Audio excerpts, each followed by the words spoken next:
మీ మోకాల నొప్పులకు ఎటువంటి సర్జరీ లేకుండా ఎపియాన్ పెయిన్ క్లినిక్ అందిస్తున్న అత్యాధునిక చికిత్స. ఆ రోజు ఏం జరిగిందమ్మా? మా అక్క ఏమన్నంటే లోపలికి వెళ్ళి చూసినాం అంది. చూడలేని పరిస్థితిలో ఉంది. మమ్మీ అడిగిన నోరు ఆపేసి బయటికి తీసుకెళ్ళి కూర్చోబెట్టింది. తర్వాత శివకు కాల్ చేసింది. వచ్చి చంపేసిర్రు. ఏడవాలంటే కన్నీళ్ళు కూడా రావట్లేదు నాకు. ఏడ్చి ఏడ్చి ఏడ్చి అంత అయిపోయినా. శోభ గారు, పెద్ద పాప ఈ శివతో కలిసి అంజలిని చంపాల్సిన పరిస్థితులు ఎందుకు వచ్చాయి? ఇలా మా చెల్లె చావడానికి కారణం పోలీసుల నిర్లక్ష్యం కూడా చాలా వరకు ఉంది. వాడిని అడిగితే పోలీస్ స్టేషన్లో 8 months నుంచి ప్లాన్ చేసుకుంటున్నాం అంటారు.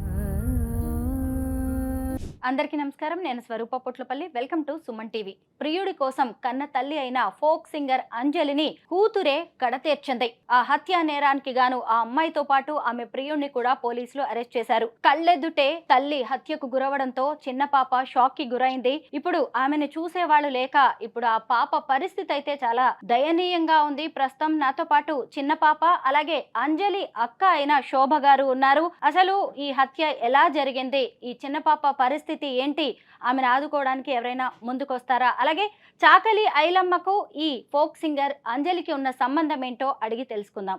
నమస్తే శోభ గారు. నమస్కారం అండి. ఆ కార్యక్రమాలన్నీ అయిపోయాయండి? ఎలా ఉంది ఇప్పుడు పరిస్థితి? చేసామండి, ఏదో మాకు అయినంత వరకు చిన్న చెల్లె నేను కలిసి ఇద్దరం దాన సంస్కారాలు చేసినాం. ఇప్పుడు రోడ్డు మీద పడే పరిస్థితి వచ్చింది. పాప నేను, నాకు 2 ఆడపిల్లలు. నా పరిస్థితి కూడా దయనీయంగానే ఉంది. అంత ఉన్న వాళ్ళమేమి కాదు, ఏదో చేసుకుంటే కానీ బ్రతికే వాళ్ళం. పెద్ద చెల్లె ఉన్నంతసేపు ఆమె మంచి సెటిల్లో ఉంది, బాగుందిలే అనుకున్నాం. తను బ్రతుకుతుంది అనుకున్నాం. కానీ ఈ విధంగా నా చెల్లె ఆ చిన్న చిన్న పిల్లల చేతుల ఎరుగు లాంటి నా చెల్లె చనిపోయిందంటే నేను జీర్ణించుకోలేకపోతున్నాం మేడం. పాప ఎలా ఉన్నావమ్మా? అమ్మ లేదు, చాలా రోజులు అయిపోయింది. ఇన్నాళ్ళు నువ్వు అమ్మతో ఉన్నావు, అమ్మే నీకు సంబంధించినవన్నీ చూసింది. అమ్మ లేకుండా జీవితం ఎలా ఉంది? స్కూల్కి వెళ్తున్నావా? లేదు, ఇంకా జాయిన్ అవ్వలేదు. ఏం చదువుకుంటున్నావు? 8th standard. అమ్మ లేదు కదా, ఏంటి పరిస్థితి? తప్పదు, ఇంకా మమ్మీ లేదు కదా. ఆ రోజు ఏం జరిగిందమ్మా? జూన్ 22 23. జూన్ 23న అమ్మ చనిపోయింది. ఆ రోజు నువ్వు స్కూల్కి వెళ్ళేటప్పుడు బాగుందా? అమ్మతో మాట్లాడావా? మమ్మీని రిబ్బన్స్ వేసి స్కూల్కి పంపించేసింది. ఆ రోజు నార్మల్గానే ఉంది. అక్క కూడా. అక్కను కూడా చూసావా మార్నింగ్ స్కూల్కి వెళ్ళేటప్పుడు? అక్క సండే ఈవినింగ్ వచ్చింది ఇంటికి. వచ్చినాక మన రోజు నేను స్కూల్కి వెళ్ళిపోయి వచ్చాక మమ్మీ అక్క ఇద్దరు పడుకొని ఉన్నారు. ఎందుకు లేపడం, డిస్టర్బ్ చేయడం అని చెప్పేసి నేను వదిలేసిన. దాని తర్వాత డ్రెస్ చేంజ్ చేసుకుని లంచ్ చేస్తుంటే మమ్మీ లేచింది. నేను అన్నా, అక్క మెడికల్ టెస్ట్ ఉండే కదా, వెళ్ళి వచ్చిరా హాస్పిటల్కి అని 2-3 times అడిగిన. రెస్పాన్స్ అవ్వలేదు. సరే నాకెందుకులే అని వదిలేసిన. దాని తర్వాత మళ్ళీ అడిగిన. లేదు వెళ్ళలేదు, టైం అయిపోయిందని చెప్పేసి సార్ వాళ్ళు రేపు వెళ్దామని చెప్పారు ట్యూస్డే రోజు అని చెప్పింది. సరే ఓకే అన్న. అంతలోపే మమ్మీ లేచింది. నేను అన్నా, ఏమైంది మమ్మీ పోయిరా అని నేను అన్న. అంటే లేదు పోలేదు అని అంటే అవునా అని. దాని తర్వాత మమ్మీ ఏమందంటే, శ్రీజక్క వాళ్ళ ఇంటికి వెళ్ళి శ్రీజక్క దగ్గర అక్క ఆధార్ కార్డు ఇంకా మనీ పెట్టింది కదా, మనీ నువ్వేం అడగగా నేను అడుగుతా, అక్కని ఆధార్ కార్డుని తీసుకొని రాపో అంది. నేను అన్న మమ్మీతో, లేదు మమ్మీ ఈరోజు గ్రౌండ్లో ఫుల్ గేమ్స్ ఆడిపించారు, లెగ్స్ పెయిన్ వస్తుంది మమ్మీ, నేను వెళ్ళను అని చెప్పిన. వెళ్ళు అంది. నేను మళ్ళీ వెళ్ళను అంటే అక్కని పంపియు అంటే, మళ్ళీ ఇప్పుడు అక్కని పంపిస్తే మళ్ళీ అటు నుంచి అటు వెళ్ళిపోయేది తెలియదు, చెప్పినప్పుడు అర్థం చేసుకుని పోను.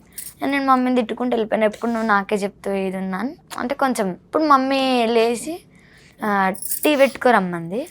టీ ఇచ్చేసి మమ్మీకి వెళ్ళిపోయినా. మమ్మీ ఉయ్యాలలో కూర్చొని ఉంది. ఎంత అయింది అప్పుడు టైం? 5:30 అప్పుడు వెళ్ళి ఆ అక్క ట్యూషన్కి వెళ్ళిందంట. వాళ్ళ మదర్ని అడిగిన నేను. సరే అని చెప్పేసి అక్కది ఆధార్ కార్డు తీసుకుని ఒక 1 minute ఇంటికి వెళ్తానంగా అక్క బయటికి లోపలికి తిరుగుతుంది. నేనేమనుకున్నంటే అక్క వచ్చింది బయటికి, నేను రావడం లేట్ అయింది కదా, అందుకోసం అని చెప్పేసి మమ్మీ పంపిస్తుందేమో అక్కని తీసుకురమ్మని నన్ను అని నేను అనుకున్నాను. అప్పటికి 6 అవ్వచ్చు, 6-6:30. అర్ధగంటలోనే నేను చూసి చున్నట్టున్నా. అక్క నన్ను చూసి లోపలికి వెళ్ళిపోయింది. లోపలికి వెళ్ళి చెప్పులు వేసుకుని బయటకు వచ్చింది. నా దగ్గరకు వచ్చి వచ్చింది ఆ శ్రీజ అన్న. అంటే లేదు అక్క రాలే, ట్యూషన్కి వెళ్ళిందంట. అక్క 10th class కదా, ఇంకా వాళ్ళ మమ్మీ ట్యూషన్కి పంపించిందంటే చెప్పింది. అడిగిందంటే మా అక్క ఏమందంటే లోపలికి వెళ్ళి చూసినామంది. నేను అన్నా, వాళ్ళ పేరెంట్స్ ఉన్నప్పుడు మనం లోపలికి వెళ్ళి ఎలా చూస్తాం, అట్లా చూడొద్దు కదా, తప్పు కదా అని నేను అన్నా. ఆమె ఇంట్లో ఉన్నా కూడా వాళ్ళ మమ్మీ లేదని చెప్తుంది, నువ్వు అట్లా ఎట్లా నమ్మిను, చూడాల్సింది కదా అన్న. మమ్మీ ఆమెను తీసుకొనే రమ్మంటుంది అన్న. అంటే నా చేతిలో ఆధార్ కార్డు ఉంది, అయితే ఇది ఇంట్లో పెట్టేసి వెళ్దాము నేను అన్నా. అంటే అక్క ఏమందంటే, ఇప్పుడు ఈ ఆధార్ కార్డు పెట్టడం కోసం అక్కడ దాకా వెళ్తావా, అంతుంటే నేను పట్టుకుంటూ ఇవ్వు అంది. అంటే లేదా ఏం అవసరం లేదా నేను పట్టుకుంటా అని సీరియస్గా మళ్ళీ వెళ్ళిన వెనకకి. వెళ్ళినాక అక్క వాళ్ళ ఇంటికి అని చెప్పేసి అక్క వాళ్ళ ఇంటికి ఎందుకు తీసుకొచ్చిన, నాకు కాళ్ళ నొప్పి వస్తుందంటే అంత సరదా అవుతుందా నీకు, ఎందుకు అట్లా చేస్తారు అడిగినాక దాని తర్వాత వచ్చేసినాను ఇంటికి. అక్క కూడా నాతో పాటు వచ్చింది. తర్వాత అక్క వాళ్ళ ఫ్రెండ్ వాళ్ళ ఇంటికి వెళ్ళి మళ్ళీ వచ్చేసినాం మేము ఇంటికి. అయితే అక్కకి అప్పటికే చెమటలు వచ్చేస్తున్నాయి. నేను అన్న ఎందుకు చెమటలు వస్తున్నాయి అంటే ఏమో తెలియదు, నాకు నిమోనియా ఉంది కదా దానికోసం వస్తున్నాయేమో. నేను కూడా లైట్ తీసుకున్నా, ఏమనుకోలేదు. 6:30, 7 అవుతుంది అప్పుడు. అయితే డోర్లు క్లోజ్ చేసి ఉన్నాయి. నేను అనుకున్నా ఇదేంది మమ్మీ ఈవినింగ్ దీపం పెడతారు కదా దేవునికి, ఎందుకు డోర్లు క్లోజ్ చేసి ఉన్నాయని చెప్పేసి డోర్లు తెలిసే వరకు మొత్తం ఎగ్ స్మెల్ ఇంట్లో. అయితే మమ్మీ మమ్మీ అని పిలిచిన, ఉంటే బెడ్రూమ్లో ఉంటుంది లేకపోతే బయట వరండాలో ఉంటుంది. అయితే లేదు, కిచెన్లో దీపం పెడుతుందేమో దేవుని దగ్గర, ఎగ్ స్మెల్ ఎందుకు వస్తుందని చెప్పేసి డౌట్ వచ్చి తొందరగా వెళ్ళి చూసే వరకు మమ్మీ పడిపోయింది. మొత్తం డైనింగ్ టేబుల్ పైన ఉన్న వస్తువులు అవన్నీ కూడా పడిపోయి ఉన్నాయి. చూడలేని పరిస్థితిలో ఉంది మమ్మీ, మొత్తం బ్లడ్తో, ఇల్లు మొత్తం కూడా బ్లడ్. అయితే నాకు ఏమనిపించింది అంటే అప్పుడు అక్క ఇట్లా శివ అనే వ్యక్తితో వెళ్ళిపోయింది కదా, అట్లా అక్క వెళ్ళిపోయిందని చెప్పేసి నా పరువు పోయింది ఎలా అని చెప్పేసి మమ్మీ ఏమన్నా చేసుకుందని అని చెప్పి నేను ఫస్ట్ అట్లా అనుకున్నా. యాసిడ్ ఏమన్నా తాగినావు మమ్మీ, నువ్వు ఏమైనా చేసుకున్న వచ్చి కొట్టిరా ఇట్లా అడిగితే మమ్మీ మాట్లాడట్లేదు అసలు. అయితే మమ్మీ చేయబట్టుకుని ఇలా రబ్ చేస్తుంటే ఇంకో చేయి తీసుకొస్తే నా చేయబట్టుకుంది. నాతో మమ్మీ ఏమైనా మాట్లాడద్దు అనుకుని అక్క నుంచి తీసుకెళ్ళిపోయి బయట వరండాలో కూర్చోబెట్టింది. నేను అన్నా అక్క అంబులెన్స్ కాల్ చేయక్క అంటే గట్టి ఇట్లా అంటుంటే మా అక్క లేదు నువ్వు అరవక నా నోరు ఆపేసింది. నోరు ఆపేసి బయటకు తీసుకెళ్ళి కూర్చోబెట్టింది. తర్వాత శివకు కాల్ చేసింది, నాకు ఏం చేయాలో తెలుస్తలేదు, నువ్వు రా తొందరగా ఇంటికి అని. ఆయన ఎందుకు పిలుస్తున్నాను, అంబులెన్స్ కాల్ చేస్తే అయిపోద్ది కదా, అంత మనకెందుకు, మమ్మల్ని పైన కేసు పెట్టింది కదా అవసరమా, అని ఎందుకు పిలుస్తున్నాను మళ్ళీ అని నేను అన్నా. అంటే అక్క నా మాటలు పట్టించుకోవాలి. వచ్చినాక బయట మా విండోస్ ఉంటాయి, ఆ విండోస్ క్లోజ్ చేస్తుండు. నేను అన్నా పైన మమ్మీ కేసు పెట్టిందని చెప్పేసి నువ్వు ఏమైనా చేస్తావా అన్న, ప్లీజ్ అన్న మా మమ్మీని హాస్పిటల్ తీసుకోవాలన్నా. అంటే ఆ అన్న ఏమన్నాడంటే అప్పుడు నేను నీకు హెల్ప్ చేయడానికి వస్తే నువ్వు ఇట్లా అంటున్నావు నేను వెళ్ళిపోవాలా అన్నాడు. అంటే సారీ అన్న, నాకు ఇప్పుడు ఏం మాట్లాడుతున్నా అర్థం కదా, నేను కవరింగ్ చేసేసుకున్నా. దాని తర్వాత ఆపోజిట్ అక్క కూడా వచ్చింది వీళ్ళు వచ్చాక. అయితే అక్కతోని నువ్వు ఇట్లా తీసుకెళ్ళి అక్క ఏమని వాళ్ళ మదర్ని చూస్తే భయపడుతుంది ఈమె, వద్దు అని చెప్పింది. ఏం కాదన్న, నేనేం కళ్ళ తిరిగి పడిపోను, మమ్మీకి ఏం కాదు ప్లీజ్ అని ఒక్కసారి చూసేసి వస్తాను నేను రిక్వెస్ట్ చేసిన వాళ్ళు, సరే పో అని చెప్పేసి అన్నాడు. నిన్ను చూసిందా మీ అమ్మ ఆ పొజిషన్లో? చూడలేదు, అంటే చూడడానికి కూడా రావట్లే, అంటే అంత ఘోరంగా కొట్టారు. అయితే చూసే వరకు మమ్మీ ఇట్లా దెబ్బ చూసుకుంటుంది. హెడ్ దగ్గర దేంతో కొట్టిరో తెలియదు మనకు, రాడ్తో కొట్టిరా లేకపోతే ఇంకా దేంతో కొట్టిరో తెలియదు. అయితే ఇలా అనుకుంటూ ఇంకా ఏదేదో మాట్లాడుతుంది, మెల్లిగా వస్తుంది వాయిస్, వినిపించట్లేదు అసలు. ఇట్లా అంటుంది.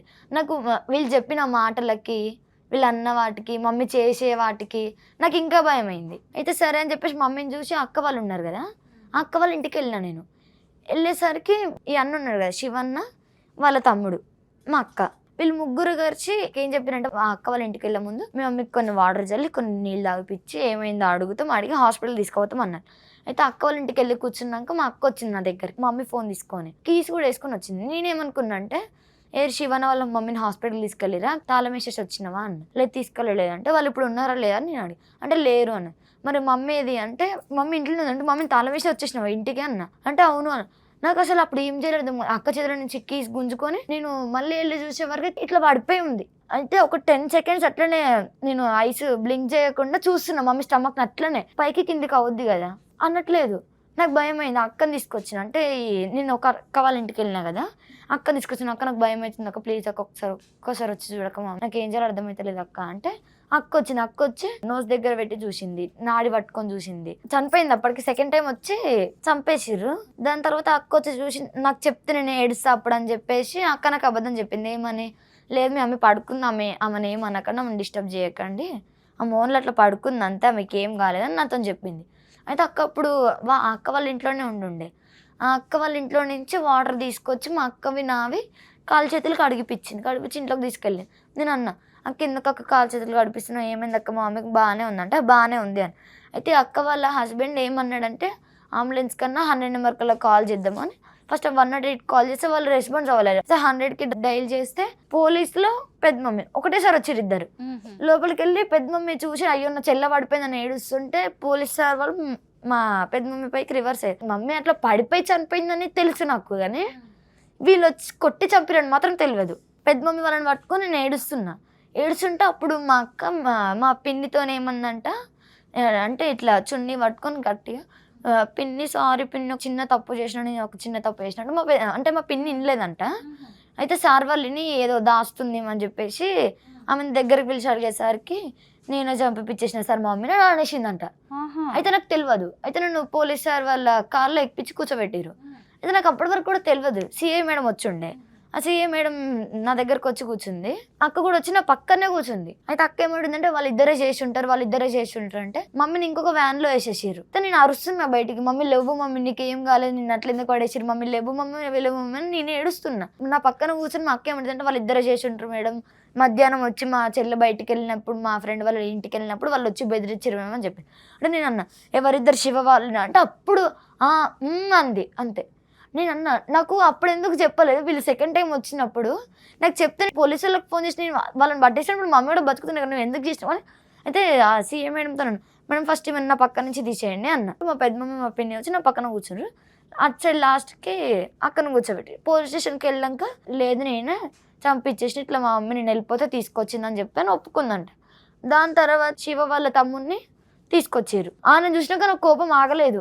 నేను వెళ్ళిన పోలీసు వాళ్ళు పెద్ద మమ్మీ వాళ్ళు ఆపేసారు, లేదు వెళ్ళొద్దు అట్లా అని. వెళ్ళినాక ఒక 30 దెబ్బలు పడ్డాక రబ్బర్ బెల్ట్తోనే అప్పుడు నోరిప్పినా, నేనే చంపినాను అప్పుడు ఒప్పుకున్నాడు. అప్పటిదాకా ఏమనలేదు. మమ్మీ 7th డేకి ఒక న్యూస్ వాళ్ళు వచ్చుంటే ఇంటికి వెళ్ళి ఇంటర్వ్యూ ఇచ్చుండే. అయితే ఒక చుక్క బ్లడ్ కూడా లేదు అసలు మమ్మీది. అంటే అక్క ఆ మధ్యలో అడిగేసి ఉంటుందా లేకపోతే ఎప్పుడు అడిగేసి ఉంటుందో తెలియదు, కానీ ఒక చుక్క బ్లడ్ కూడా లేదు అసలు ఇంట్లో. మమ్మీ పడిపోయిన ప్లేస్ చూసినప్పుడల్లా అసలు ఏడవాలంటే కన్నీళ్ళు కూడా రావట్లేదు నాకు. ఏడ్చి ఏడ్చి ఏడ్చి అంత అయిపోయినా. శోభ గారు, అసలు మీ పెద్ద పాప ఈ శివతో కలిసి అంజలిని చంపాల్సిన పరిస్థితులు ఎందుకు వచ్చాయి? కారణం ఏంటి? కారణాలు నాకు తెలియదు మేడం. ఆ అమ్మాయి ఇన్స్టాగ్రామ్లో పరిచయం అయిందంట. పరిచయం అయ్యి 8 months నుంచి ఆ అమ్మాయి వాళ్ళ ఆయన మొత్తం మొదలు పెడతా అంటే చెల్లె ఎప్పుడు బిజీ షెడ్యూల్, అక్కడ ప్రోగ్రామ్ చేయడం, ఏదో వచ్చిన డబ్బులతో పిల్లలను నడిపించుకోవడం, ఆమెకు అలా అదే బిజీ అయిపోయింది. ఒక దినం పాపను చూసిందంట, ఏంటి ఎవరు ఇతను, నువ్వేం సంగతి అని మందలేయడం. మా అమ్మకు నా విషయం నీ విషయం తెలిపింది శివ అని చెప్పిందంట. స్కూల్ నుంచని ఇంటికి వెళ్ళకుండా స్కూల్లో ప్రోగ్రామ్ ఉందని ఏదో చెప్పి అమ్మకు మాయ మాటలు చెప్పి. ఏం చదువుతోంది ఆ అమ్మాయి? 9th చదువుతుంది, ఇప్పుడు 10thకి వెళ్తుంది మేడం. ఆ మాయ మాటలు చెప్పి తల్లిని మోసం చేసి అబ్బాయితో బయట ఎక్కడో తిరిగి వాళ్ళ ఇంటి దాకా వెళ్ళడం అన్నీ జరిగినాయంట. జరిగిన రోజు తల్లి మళ్ళీ అడిగిందంట, ఇది కరెక్ట్ కాదు, ఇది నీ ఏజ్ కూడా కాదు, ఇలా చేయొద్దు బిడ్డ, మనం సోషల్గా అందరికీ తెలుసు, నేను బయట ప్రోగ్రామ్ చేయడానికి వెళ్తా, మంచి మంచి పాటలు పాడడానికి పోతా, ఇంట్లో నేనే సరిపెట్టుకోలేతే నేను బయట ఏం చెప్పుకుంటా, ఇది పరువు ఉంటుందా ఏమని మందలిస్తే వాళ్ళ మేనతో షేర్ చేయడం, ఈ శివ వాళ్ళ ఫ్యామిలీ షేర్ చేయడం, శివ వాళ్ళు స్వీట్గా మాట్లాడడం, చెల్లె గట్టిగా మాట్లాడితే చేదుగా కనపడడం, తల్లి మీద ఆమెకు అసహ్యంగా కనపడడం అయిపోయింది. జూన్ 18న ఇంట్లో నుంచి 2 lakhs రూపీస్ చెవుల కమ్మలు, అవి కూడా రింగ్ ఏదో ఊడిందని చెప్పి బీరువాలో పెట్టిందంట. ఆ డబ్బులు తీసుకొని పాప ఇంట్లోకి వెళ్ళిపోయిందంట. సాయంత్రం వరకు చూసి నెక్స్ట్ డే మళ్ళీ కంప్లైంట్ ఇచ్చిందంట మా చెల్లి అంజలి, మిస్సింగ్ కంప్లైంట్. అంటే పాప వేరే వాడితో వెళ్ళిపోతుంది అన్న ఆలోచన కూడా ఆమెకు మైండ్లోకి రాలేదంట. ఏదో ఫ్రెండ్స్ వాళ్ళ ఇంటికి వెళ్ళింది, వస్తుంది పాపని సాయంత్రం వరకు చూసిందంట. సాయంత్రం తర్వాత కూడా రాకపోతే అప్పుడు వెళ్ళి నా పాప లేదు అని మిస్సింగ్ కేసు పెడితే వాళ్ళు మిస్సింగ్ కేసు ద్వారా వెళ్ళి అమ్మాయి ఫోన్ సిగ్నల్ దొరికించుకొని పాపను అక్కడ నుంచి తీసుకురావడం జరిగింది. అక్కడికి వెళ్ళిన తర్వాత కూడా మా చెల్లి అసలు ఒక మాట కూడా అనలేదంట. మా చెల్లె 9 నెలలు కడుపులో పెంచి 16 ఏళ్ళ బిడ్డను చేసి మంచి చదువు ఇచ్చి మంచి భవిష్యత్తు ఇవ్వాలని తల్లిదండ్రులు ఎవరైనా అనుకుంటారు. మరి ఆ పొజిషన్లో నా చెల్లె కూడా ఒకవేళ అడిగిందేమో, అలా కాదు అని ఆ కక్ష పెంచుకున్నారు. ఎలా చంపాలని ప్లాన్ చేసుకున్నారు నాకు అర్థం కాలేదు మేడం. 18th వచ్చి 19th లేదు, 2 days పోలీస్ స్టేషన్ చుట్టే తిరిగిందంట. 23rd కూడా 4 o'clock 5 వరకు కూడా సిఐ గారితో మాట్లాడింది, సార్ ఏం చేయాలి, ఈ అమ్మాయికి ఇప్పుడు డాక్టర్ టెస్ట్ అయిపోతే వాడికి ఫోక్సో చట్టం కేసు పడుతుంది, దీనివల్ల ఏంటి సార్, ఇది పాప ఇలా అయిపోయింది, ఇప్పుడు చేసే ఏజ్ కదా అంటే సార్ వాళ్ళు కూడా మంచి మంచి సలహాలు ఇచ్చి ఇది ఇలా ఉంటుంది అంజలి అలా ఉంటుంది, కొంచెం నువ్వు ఓపిక పట్టుకో, పాపను ఒక 2 years వరకు వెయిట్ చేపి తర్వాత చేద్దాం, వాడికే పెళ్లి చేద్దాం కాదని అనట్లేమో. వాళ్ళంతా కూడా మాట్లాడుకున్నారండి. పోలీస్ స్టేషన్లోనే శివ వాళ్ళ అమ్మ, నువ్వు మంచిదానివి అయితే నీ బిడ్డ నా దగ్గరికి ఎందుకు వస్తుందని మా చెల్లెని పోలీస్ స్టేషన్లోనే రివర్స్గా అయ్యి చెల్లెని కొట్టడానికి వచ్చిందంట. వాళ్ళ అమ్మమ్మ శివ వాళ్ళ అమ్మ ఇద్దరు వచ్చినప్పుడు మా చెల్లె వాళ్ళ చిల్లరగా అల్లరిగా అరుస్తంట, మా చెల్లె పోలేదంట వాళ్ళ జోలికి. పాపని అద్దెలో పెట్టుకుందంట, వద్దు బిడ్డ ఒక 2-3 years వెయిట్ చేస్తా నీకెందుకని చెప్పి ఇంటి తీసుకొచ్చి బిడ్డకి ఏదో బుద్ధగించి మాటలు ఏమో చెప్పుకుంటాం. తల్లి అన్నప్పుడు ప్రేమ ఎంతో చూపించుకుంటాం, కానీ ఆ బిడ్డకు ప్రేమ గిట్టలేదు, తల్లి ప్రేమ అస్సలు గిట్టలేదు. బాయ్ ఫ్రెండ్ ప్రేమే స్వీట్గా కనిపించి ఇంట్లో ఉన్నాయి అన్నీ, మా అమ్మ ఇలా మా అమ్మ అలా అన్నీ చెప్పి ఆ ఇంట్లో మొత్తం వీక్నెస్లు అన్నీ చెప్పి, తల్లి ఏ టైంలో స్నానం చేస్తుంది, పూజ ఏ టైంలో చేస్తుంది, మొత్తం టోటల్గా చెప్పి ఉంచింది మేడం. ఇలా మా చెల్లె చావడానికి కారణం పోలీసుల నిర్లక్ష్యం కూడా చాలా వరకు ఉంది. ప్రతి అమ్మాయి ఇలా పోతే ఎంతమంది పిల్లల్ని చూస్తలేం. ఇవ్వరా తల్లిదండ్రులు? కేసు ఇవ్వరా? ఇస్తే తప్ప వాడి కష్టాల్లో తీసుకొని వాడిని ఒక రోజు ఒక దినం 2 దినాలైనా వాడిని కష్టాల్లో తీసుకొని మీరు భయపట్టించి ఉంటే వాడు అంత పనిచేసేవాడు కాదు. టైంకి వచ్చి చంపేసినావు అంటే నువ్వు ప్లాన్ చేసుకునే కూర్చున్నావు కదా. వాడిని అడిగితే పోలీస్ స్టేషన్లో 8 months నుంచి ప్లాన్ చేసుకుంటున్నావు అంటాను. ఎందుకు? ఏం పాపం చేసింది? నా చెల్లె పిల్లని అనడమే తప్ప. పాప అసలు అమ్మ మీద మీ అక్కకి ఎందుకు ఇంత కోపం? నీతో ఎలా ఉండేది, మీ అమ్మతో ఎలా ఉండేది? అంటే నీ బిడ్డ అంటది.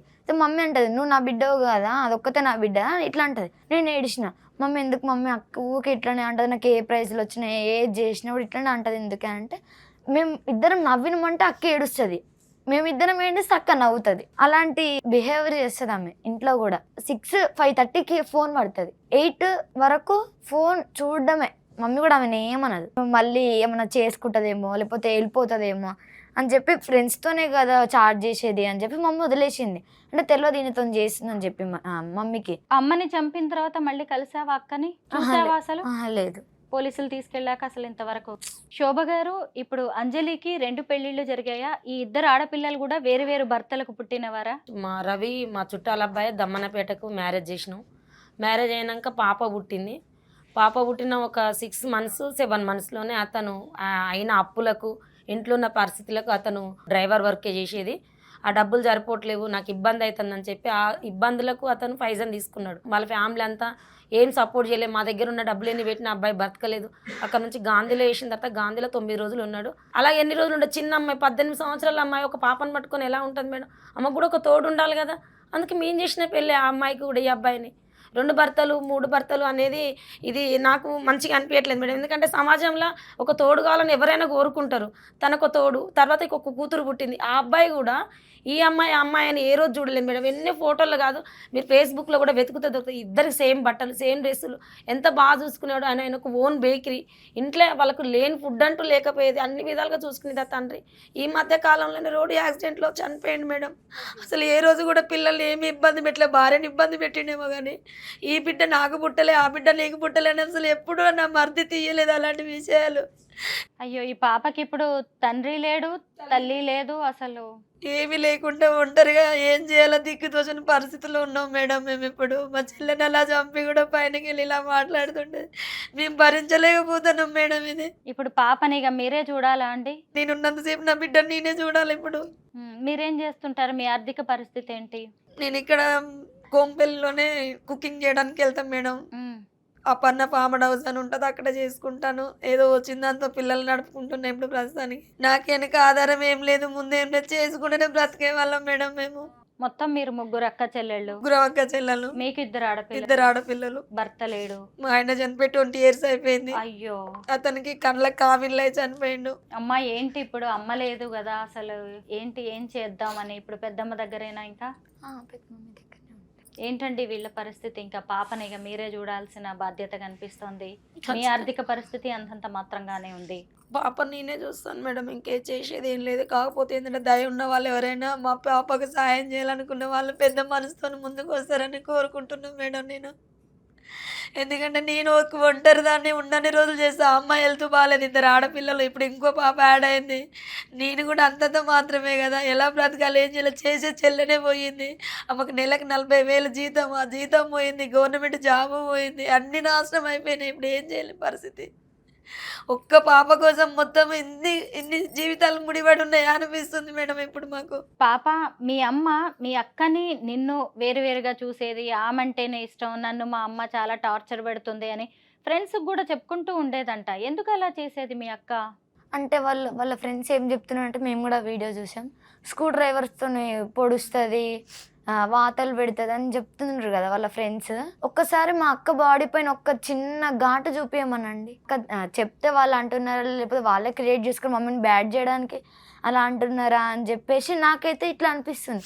మా మమ్మీ మాత్రం మమ్మల్ని ఇద్దరిని ఒకవేళ కొడితే, ఏదైనా అల్లరి పని చేస్తే కానీ కొడుతుంది, ఎక్కువ అంటే నాకే పడతాయి దెబ్బలు. మమ్మీ వాళ్ళ అక్క వాళ్ళ ఫ్రెండ్స్తో అయినా మా ఫ్రెండ్స్తో అయినా ఇంత ఫ్రెండ్లీగా ఉంటుంది. అయితే వాళ్ళు ఏం చెప్తున్నారంటే, వాళ్ళ మమ్మీ ఇట్లా టార్చర్ చేసేది వాళ్ళని, ఆమె వచ్చి మాకు చెప్తుంది ఇట్లా అంటారు. ఆ పెద్దమ్మాయికి తల్లి మీద అంత కోపం ఉందని మీరు ఎప్పుడైనా ఊహించారా? అసలు ఇలా చంపే వరకు పరిస్థితులు వెళ్తాయని అస్సలు అనుకోలేదు మేడం, మేము ఎప్పుడు కూడా అనుకోలేదు. ఏంటంటే ఇప్పుడు పెద్ద ఫ్యామిలీ ఉంది కదా, అంజలి పెద్ద అత్తగారు ఉన్నారు కదా, వాళ్ళతో ఈ పెద్ద పాపకి రాకలు పోకలు పెట్టిందనమాట. ఈ అమ్మాయి నా దగ్గరే ఉండాలి నా కూతురు అని ఎప్పుడు అనుకోలేదు. వాళ్ళ బంధువుల దాంట్లో కలవాలి, ఇటు ఈ ఫ్యామిలీకి దగ్గర ఉంది, అటు ఆ ఫ్యామిలీ దగ్గర ఉంది, కలవాలి తాతయ్య బాబాయిలు మేనత్త అందరూ. ఈ పాప ఎప్పుడైనా రాఖీల పండగకు పెళ్ళిళ్ళకు మంచి మంచి సందర్భాలకు ఎక్కడైనా వెళ్తే మీ అమ్మ వల్లనే మీ డాడీ చనిపోయిండు, మీ అమ్మ వల్లనే మీ డాడీ ఆ అమ్మాయి మైండ్ అంతా డైవర్ట్ చేసిళ్ళు. ఆ మైండ్లో అలాగే పెట్టుకొని కూర్చుంది.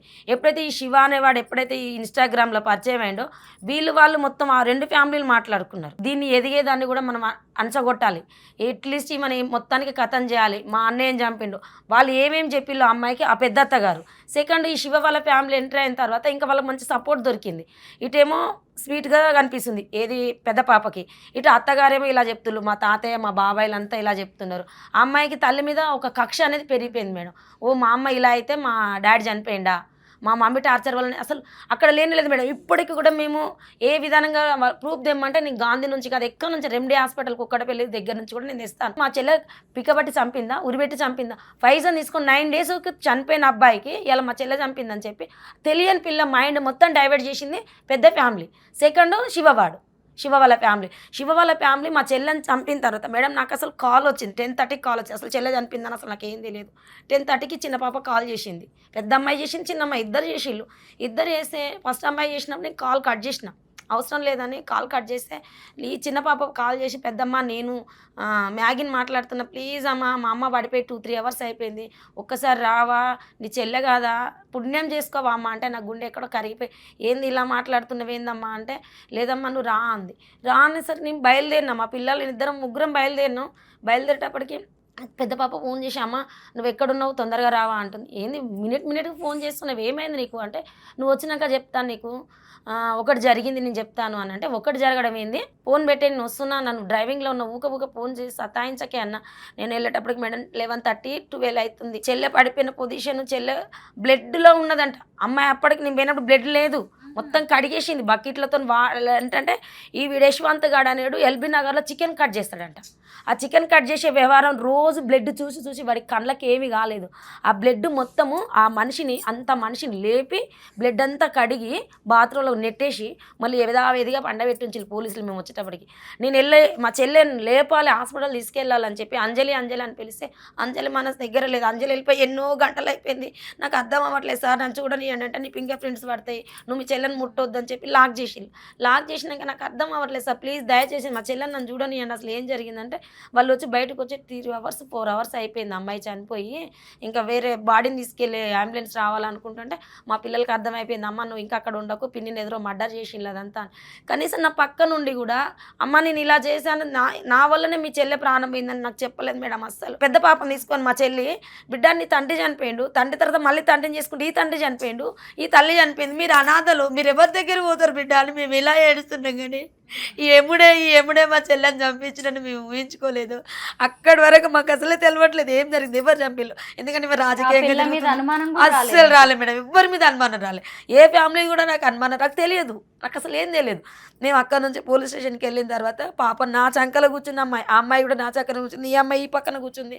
ఈ ఇద్దరిని తీసుకుని అందులో చిన్న అమ్మాయిని నా దగ్గర వదిలేసి పెద్ద అమ్మాయిని లోపల తీసుకెళ్ళి నాకు అర్థం అవుతలేదు ఏంటి సార్. లోపల తీసుకెళ్ళిన తర్వాత ఇంట్రగేషన్లో చెప్తుంది మా అమ్మను చంపడానికి నేనే సహాయం చేసిన, శివ వచ్చిండు, శివ చంపుతానని అంటే ఫస్ట్ నేను బతలన్నా వినలేదు.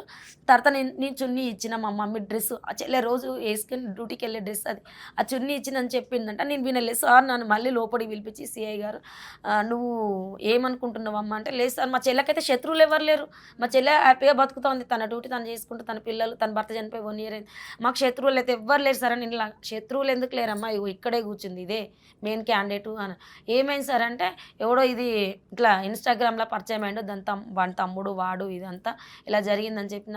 అప్పుడు నేను షాక్లోకి వెళ్ళిపోయి అసలు స్పృహ తప్పిపోయినా మేడం. నేను 1 hour వరకు నేను మనిషిని కాలే, కూర్చోబెట్టినా నేను అవ్వట్లేదు. ఆ చెల్లె ఇలా అయిపోయిందా, ఏనుగు లాంటి మనిషి చీమల చేతిలో చచ్చిపోయిందా, ఒక పెద్ద రాజకీయ నాయకుల చేతిలో చనిపోయిందా, ఎవరి చేతిలో చనిపోయిందా అనుకునే అంత పొజిషన్ లేదు. చిన్న పిల్లలు 16, 17, 19 ఈ ఏజ్ పిల్లలతో నా చెల్లె చనిపోవడం ఇది నేను జీర్ణించుకోలేకపోతాను మేడం. అక్కడికి వెళ్ళిన తర్వాత వాడు ఒక 15-20 నిమిషాలు బెడ్ మీద కూర్చున్నారంట మా చెల్లెని చంపి.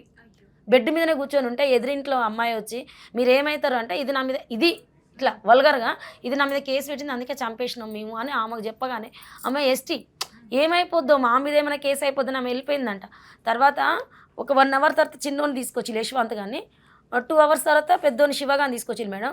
తీసుకొచ్చి ఎలా చంపిల్రా మీరు అని మా ముందే అడుగుతుంటే నేను మామూలుగా వాడు రాగానే నాకు అర్థమైపోయి నేను కొట్టడానికి అట్లా వెళ్ళేటప్పుడు నాకు ఆపేసిళ్ళు, వద్దు వద్దు అని ఆపేసిళ్ళు. తీసుకెళ్ళి ఒక సెల్లులో పెట్టిన తర్వాత ఎలా చంపినవురా నువ్వు అంటే ఇలా షర్టు పైకి లేపేసి మా చెల్లెని చంపిన చున్నీ నడుము కట్టుకున్నాడు మేడం. ఏ శత్రువు కట్టుకుంటాడు మేడం?